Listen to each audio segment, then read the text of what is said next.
Dr. Fauci, in a recent British study, David Wiley and others found that no symptomatic reinfections from COVID-19 after following 2,800 patients for several months. In fact, there have been no reports of significant numbers of reinfections after acquiring COVID-19 naturally.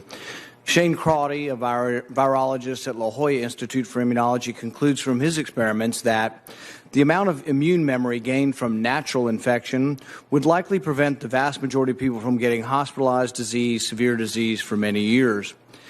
In this study, which was published in Science, Dr. Crotty showed that antibody levels stayed relatively constant with only modest declines over 6 to 8 months. Dr. Crotty reported that, notably, memory B cells specific for the spike protein, or RBD, were detected in almost all COVID-19 cases with no apparent half-life at 5 to 8 months after infection.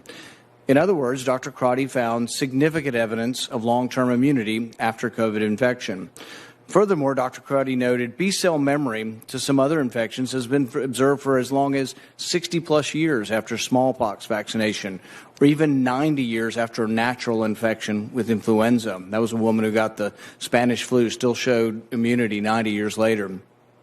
So rather than being pessimistic towards people gaining immunity after they've had COVID or had a vaccine, studies argue for significant optimism. In fact, there have been no scientific studies arguing or proving that infection with COVID does not create immunity. There have been no studies showing significant numbers of reinfections. Of the 30 million Americans who have had COVID, only a handful of reinfections have been discovered. In fact, the New York Times reported last fall more than 38 million people at the time worldwide had been infected with the coronavirus, and as of that date, fewer than 5 of these cases had been confirmed by scientists to be reinfections. Scientists interviewed for the article concluded, in most cases, a second bout with the virus produced milder symptoms or none at all. Given that no scientific studies have shown significant numbers of reinfections of patients previously infected or previously vaccinated, what specific studies do you cite to argue that the public should be wearing masks well into 2022? I'm not sure I understand the connection of what you're saying about masks and reinfection. We're talking about people who have never been infected before. You're telling everybody to wear a mask, whether they've had an infection or a vaccine. What I'm saying is they have immunity, and everybody agrees they have immunity. What studies do you have that people that have had the vaccine or have had the infection are spreading the infection? If we're not spreading the infection, isn't it just theater?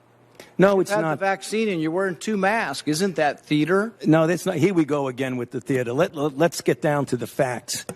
Okay, the studies that you quote from Crotty and Sete look at in vitro examination of memory immunity, which in their paper they specifically say this does not necessarily pertain to the actual protection. It's in vitro. And what studies can you point to that show significant reinfection? There are no studies that show significant reinfection. Let me finish the response to your question, if you please. The other thing is that when you talk about reinfection and you don't keep in the concept of variants, that's an entirely different ballgame. That's a good reason for a mask. In the South African study conducted by J&J, they found that people who were infected with wild type and were exposed to the variant in South Africa, the 351, it was as if they had never been infected before. They had no protection. So when you talk about reinfection, you've got to make sure you're talking about wild type. I agree with you that you very likely would have protection from wild type for at least 6 months if you're infected. But we in our country now have variants that are circulating. Significant reinfection.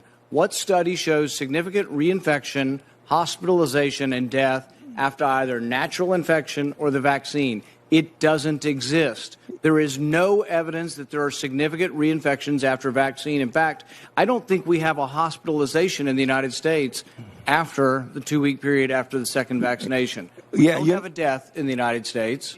You're not hearing what I'm saying about variants. We're talking about wild type versus variants. And what proof is there that there are significant reinfections with hospitalizations and death from the variants? None in our country. Zero. Well, because we don't have a prevalent of a variant yet. We're having one. Can I finish? We're having 117 that's becoming more dominant. Your policy based on conjecture. No, it isn't based on conjecture. Variants, so you want people to wear a mask for another couple years. No. You've been vaccinated and you parade around in 2 masks for show. No. You can't get it again. There's virtually 0% chance you're going to get it, and yet you're telling people that have had the vaccine, who have immunity. You're defying everything we know about immunity by telling people to wear a mask who've been vaccinated. No. Instead, you should be saying there is no science to say we're going to have a problem from the large number of people being vaccinated. You want to get rid of vaccine hesitancy? Tell them they can quit wearing their mask after they get the vaccine. Okay. You want people to get the vaccine? Give them a reward instead of telling them that the nanny state's going to be there for 3 more years and you got to wear a mask forever. People don't want to hear it. There's no science behind it. Well, let me just state for the record that masks are not theater. Masks are protective. And we have immunity there, theater. If you already have immunity, you're wearing a mask to give comfort to others. You're not wearing a mask because of any science. I totally disagree with you.